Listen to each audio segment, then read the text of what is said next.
Hello everyone, welcome to English with Shalini. और आज के इस वीडियो में हम डिस्कस करने वाले हैं एक short story the last lesson written by Alphonse Daudet. So what is the background? First हम बैकग्राउंड डिस्कस करेंगे, उसके बाद फिर हम समरी डिस्कस करेंगे। So Prussia defeated France in the Franco Prussian war of 1870 to 1871। क्या हुआ कि वॉर हुआ था, युद्ध हुआ था 1870 से 1871 के बीच में फ्रांस और प्रशिया के बीच में। अब प्रशिया मीन्स व्हाट? प्रशिया में शामिल थे जर्मनी और पोलैंड और ऑस्ट्रिया के कुछ पार्ट्स। तो ये तीनों मिलके प्रशिया बनता था, इसलिए इसका सिंबल है प्रशिया का, देखिए। और ये फ्रांस का ये फ्लैग है। तो फ्रांस डिफीट हो गया था प्रशिया के हाथों। They captured certain districts of France and decided to reign over them. तो जर्मनी ने और प्रशिया ने इस डिस्ट्रिक्ट्स पे कब्जा कर लिया था, फ्रांस के डिस्ट्रिक्ट पे कब्जा कर लिया था और डिसाइड किया था कि वो यहाँ पे रेन करेंगे। और इनके स्कूलों में अब फ्रेंच जो लैंग्वेज है नहीं पढ़ाई जाएगी, बल्कि इसके बदले क्या पढ़ाई जाएगी? German language. ये उन्होंने ऑर्डर किया था और ये ऑर्डर बर्लिन से आया था, जो कि जर्मनी की कैपिटल है। The last lesson is a story by a French writer Alphonso Daudet about the last days of school in the district of Alsace during the Franco-Prussian War. तो ये Franco Prussian war के समय एक school की कहानी है, school के last days की कहानी है जब ये स्टोरी होती है। It is about realising the value of freedom we generally take for granted. और ये कहानी बताती है कि फ्रीडम को, अपने लैंग्वेज को हम कैसे टेकन फॉर ग्रांटेड लेते हैं, बहुत ही हल्के में लेते हैं। The school teacher M Hamel makes his last lesson memorable with strong words and gestures invoking patriotism in all present at the premises.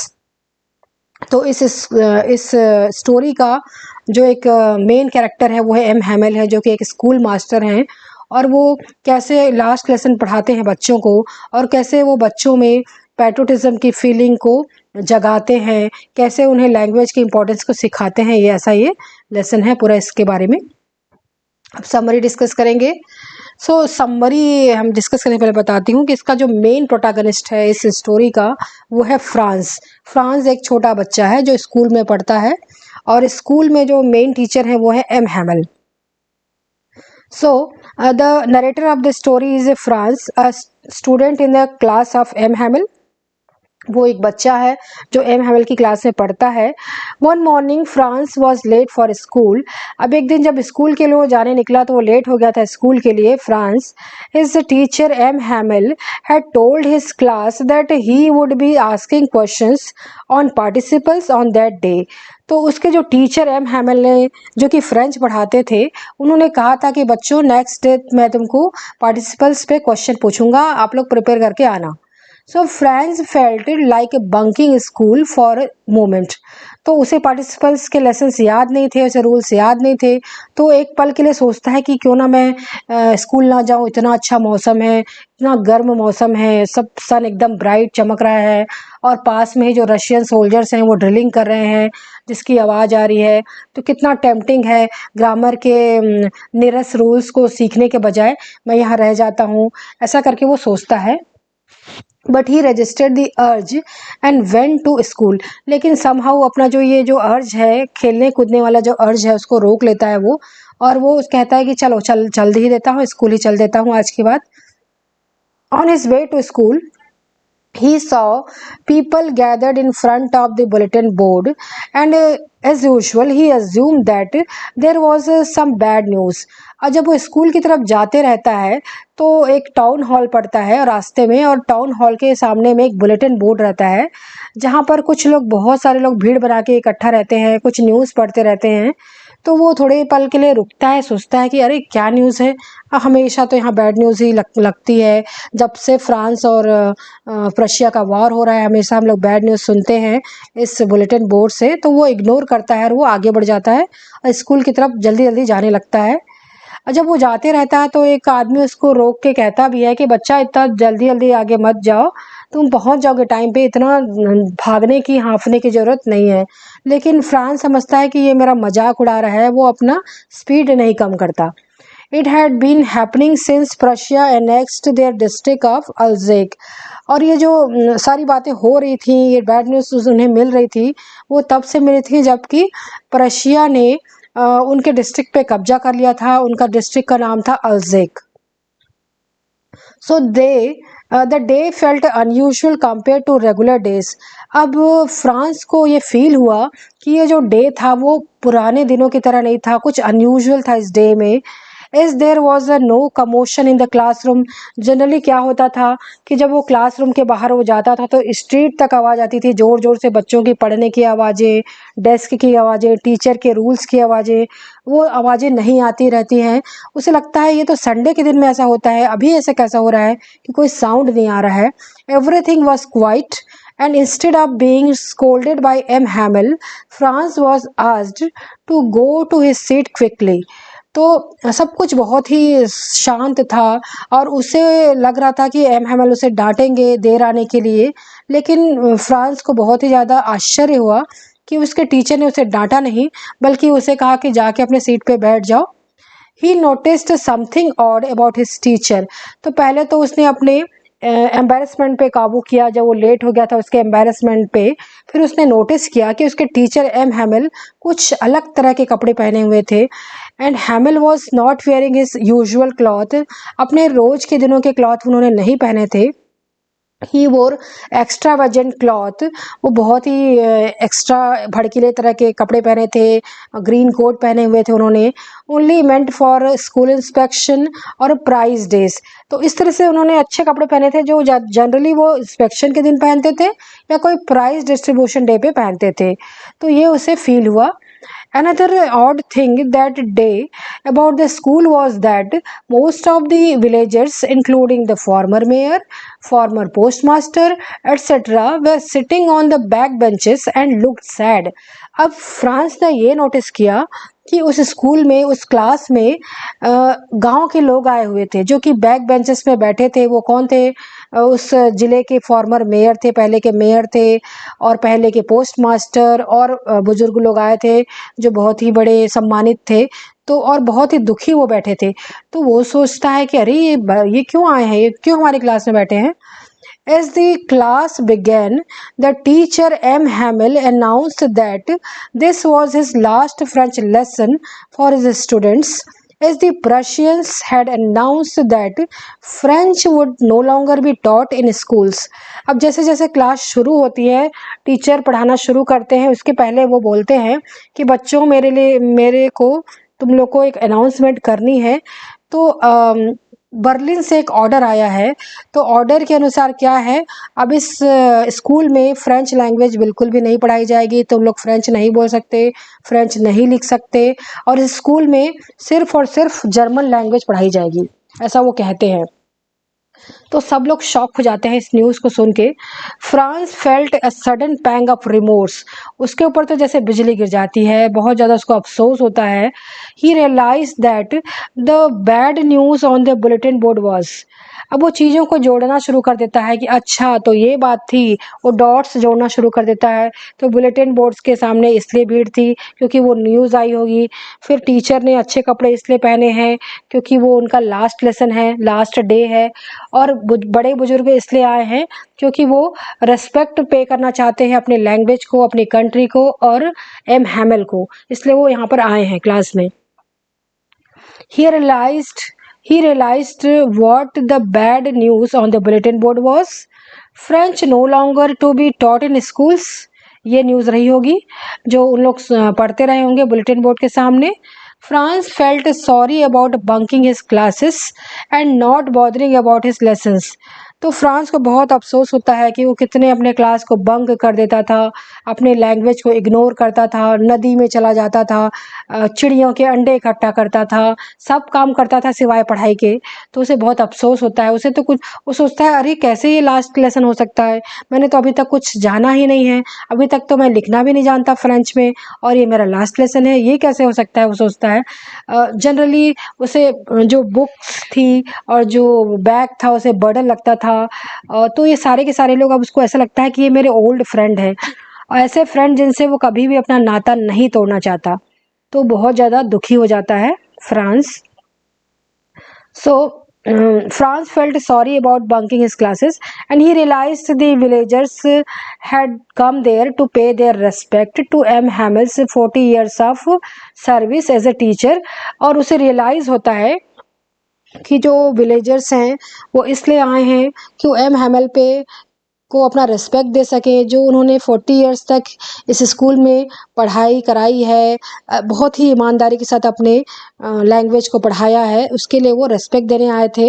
It was also about showing respect for their country, और ये उनका तरीका था जो अपने French country को, अपने France को रेस्पेक्ट देना चाहते थे, which was not there any more, जो कि अब उनका नहीं था, क्योंकि चूँकि अब ये प्रशिया के कंट्रोल में आ गया था, तो उनका कंट्री, अब उनका जो ज़िला था वो फ्रांस नहीं रह गया था, अब वो जर्मनी हो गया था। इस तरह से उनको बहुत ज़्यादा अफसोस था। When it was France's turn to recite, M. Hamel was patient। तो फिर इसके बाद क्या हुआ कि जो एम हैमल थे, टीचर थे, उन्होंने बहुत अच्छे से फ्रांस को और बाकी बच्चों को लेसन को सिखाया, फ्रेंच लैंग्वेज को सिखाया, इतने अच्छे से सिखाया, इतने पेशेंस से सिखाया कि लगा कि वो एक ही दिन में सब कुछ उनको सिखा देना चाहते हैं। फिर उन लोगों का राइटिंग का सेशन हुआ, उसके बाद फ्रांस को और बाकी बच्चों को रिसाइट करने के लिए कहा गया, तो सब बच्चों ने तो रिसाइट कर लिया, लेकिन फ्रांस की जब बारी आई तो फ्रांस अच्छे से रिसाइट नहीं कर पाया अपने लेसन को, क्योंकि वो अपने लैंग्वेज पे मेहनत नहीं करता था, उसे आता ही नहीं था, उसे पढ़ना ही नहीं आता था, उसे ठीक से बोलना नहीं आता था। M Hamel was patient, he did not scold Franz. लेकिन एम हैमल ने उस दिन उसे नहीं डांटा, बहुत ही पेशेंटली उसे बैठने को कहा। He went on to discuss the districts problem, the assumption that they always had plenty of time। वो कहता है, एम हैमल कहता है कि बच्चे, ये अकेली तुम्हारी प्रॉब्लम नहीं है, हमारा जो पूरा का पूरा डिस्ट्रिक्ट है अल्जेक, इसकी प्रॉब्लम है। अल्जेक ने हमेशा जो आज के काम को कल पे टाल दिया है कि हमारे पास तो बहुत सारा टाइम है, हम कल सीख लेंगे, आज तो हम मज़े करेंगे, इस तरह से। So that is how the students lagged in their lessons, because they had taken their freedom and time for granted. और इसीलिए स्टूडेंट्स कमज़ोर हो गए हैं अपने लेसन्स में, क्योंकि उन्होंने अपने फ्रीडम को, अपनी कंट्री को, अपने टाइम को टेकन फॉर ग्रांटेड ले लिया है, बहुत ही हल्के में ले लिया है। Then M. Hamel blamed himself and Fran's parents for making him do course rather than letting him focus on his studies। फिर एम हैमल कहते हैं कि तुम्हारे जो पेरेंट्स हैं वो चाहते थे कि तुम फार्म में काम करो या किसी मिल में काम करो ताकि 4 पैसे और मिल जाएं उन्हें, और उन्होंने तुम्हें रेगुलरली स्कूल भेजना ज़रूरी नहीं समझा। फिर तुम जब स्कूल आते थे तो मैं भी कभी कभी प्लांट में पानी डालने के लिए भेज देता था, कभी मुझे फ़िशिंग जाने का मन हो तो मैं सारे बच्चों को छुट्टी दे देता था। इसलिए हम सब की कलेक्टिव रिस्पॉन्सिबिलिटी है इग्नोर करने में पढ़ाई को और फ्रेंच लैंग्वेज को, ऐसा वो कहते हैं। M. Hamel went on to talk about the beauty of French, their mother tongue, and how everyone should hold on it, even if it were not taught at schools. फिर वो कहते हैं कि हमारा जो लैंग्वेज है, हमारा जो फ्रेंच लैंग्वेज है, जो कि हमारी मातृभाषा है, मदर टंग है, कितनी सुंदर है, कितनी लॉजिकल है और कितनी स्पष्ट है, क्लियर है।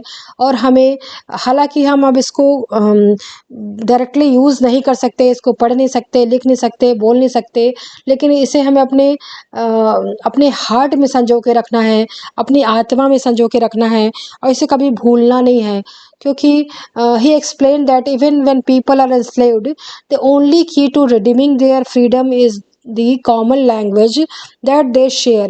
तो वो कहते हैं कि जब लोगों को गुलाम बना दिया जाता है, एंस्लेव्ड कर दिया जाता है, तो उस ताले की जो चाबी रहती है, मीन्स उस स्लेवरी से, उस दासता से जो बाहर निकलने का जो जरिया रहता है, वो अपना लैंग्वेज रहता है, अपना मदर टंग रहता है, जो कि कॉमन लैंग्वेज है। क्योंकि हमारा जो लैंग्वेज है कॉमन है, तो हम किसी तरह से इंटरेक्ट करके उस दासता से बाहर आ सकते हैं। तो हमें अपने लैंग्वेज को बहुत ही संजो के रखना है, वैसा वो कहते हैं। he had brought new copies for students and decorated the classroom for them. और उस दिन उन्होंने बच्चों को कॉपीज डिस्ट्रीब्यूट की और क्लासरूम को बहुत अच्छे से डेकोरेट किया था उन्होंने. Franz felt that everything his teacher was teaching was lucid and easy to understand. तो फ्रांस को उस दिन फ्रेंच लैंग्वेज बहुत ही इजी लग रहा था. उसे बहुत कुछ समझ में आ रहा था, इतने इजीली समझ आ रहा था. वो सोचता है कि मैंने तो कभी ध्यान ही नहीं दिया, इतनी अच्छी लैंग्वेज है, इतना ईजी है. He blamed himself for not listening to the lessons properly. अपने आप को कोसता है, क्यों मैंने अच्छे से नहीं पढ़ाई की. France discovered that M. Hamel was supposed to leave the country. अब उसे पता चलता है कि एम हैमिल इस कंट्री को छोड़ के जाने आने वाले हैं और नए टीचर आने वाले हैं जो कि जर्मन भाषा में पढ़ाएंगे.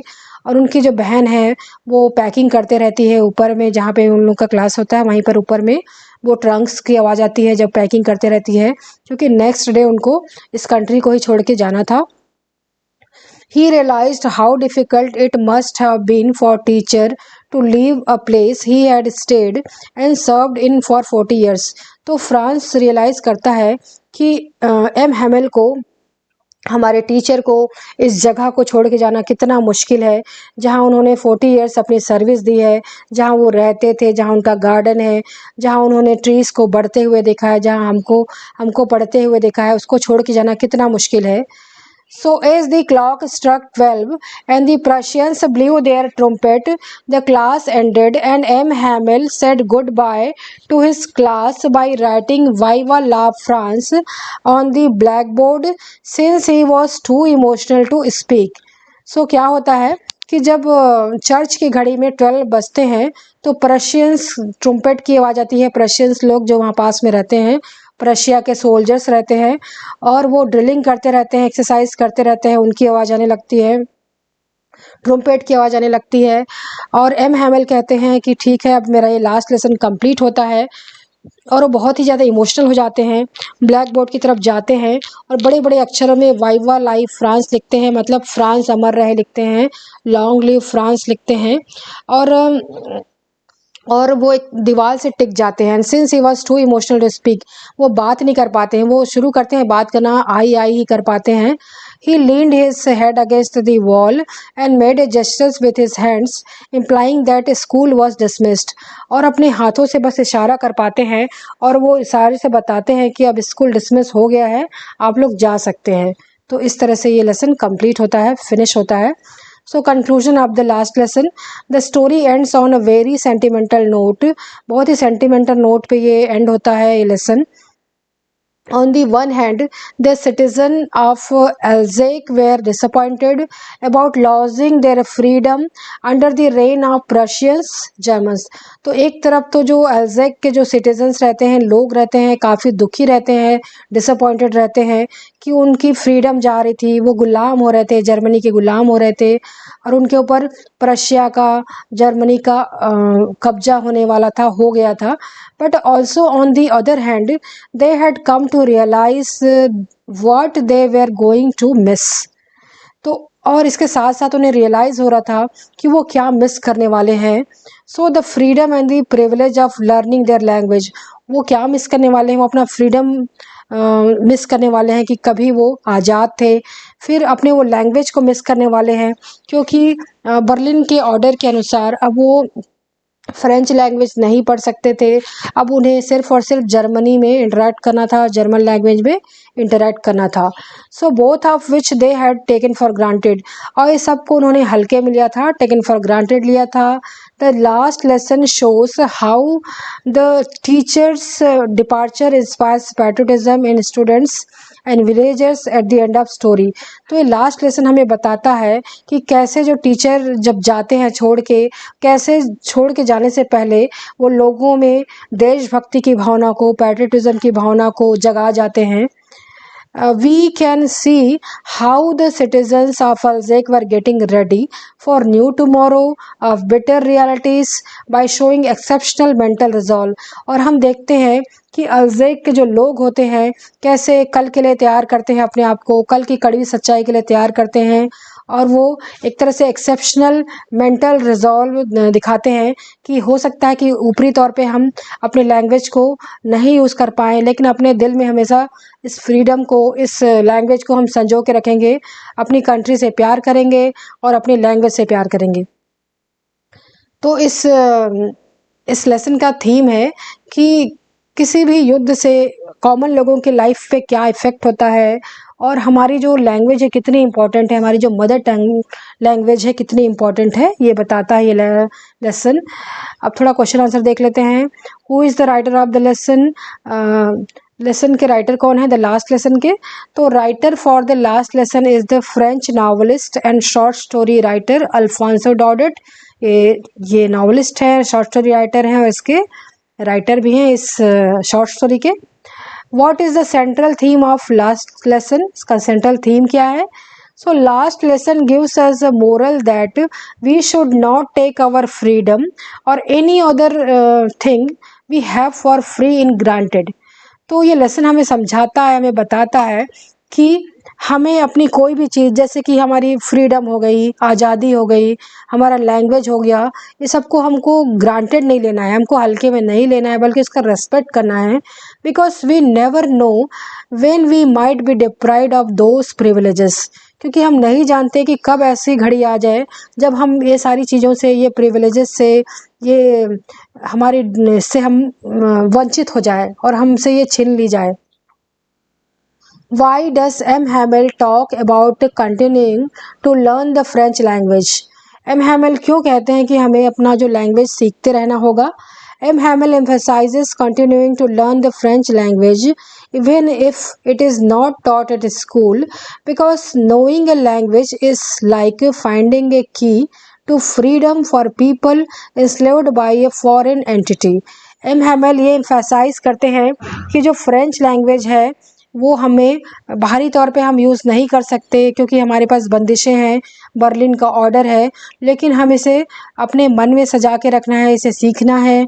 और क्योंकि जब हम कोई भी जो कंट्री है, कोई भी जो लोग हैं जब गुलाम हो जाते हैं, तो उनके जो ताले की चाबी होती है उनकी खुद की लैंग्वेज, उनकी मदर टंग, जिससे वो कभी ना कभी इस स्लेवरी से बाहर आ सकते हैं। तो ये था लेसन का summary, question answer. Thank you so much. अगर ये वीडियो हेल्पफुल रहा होगा तो please share it with your friends और subscribe my channel. Thank you.